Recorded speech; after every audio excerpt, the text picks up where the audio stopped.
They wouldn't let him go back to Russia, though. Yeah, my mother wouldn't take him when she went. She was afraid. Went because they would arrest him for many reasons. When did she go? She went, it was after the war, but you she know, went when she was in her packages. 60s.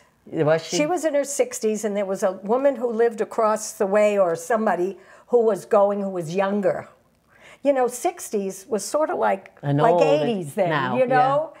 And so she said, Sarah, you want to come? Come with me. After the Korean War, my mother found out her sister was still alive.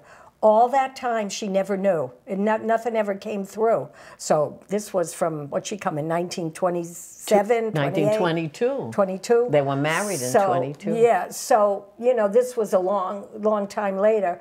And she found her other sister was dead, but one sister was alive, and she had a nephew and niece. So she says, I'm going, you come with me. Now, they went together, and the plan was to go to Israel afterwards. And she said to my father, you're not coming, you meet me in Israel, because she was afraid. Yeah, because he would open his mouth. Well, also, he was in the army. Mm-hmm. He was in the Russian army. And I remember he told me when he went to go, his grandmother, well, no, was it his grandmother or his mother? I don't remember which, sewed rubles in the hem of his coat because he probably needed it for bribery. And what I understand was when the Jews were in the Russian army, they weren't so good to them at that time. So I believe he came home on leave and never went back. Yeah.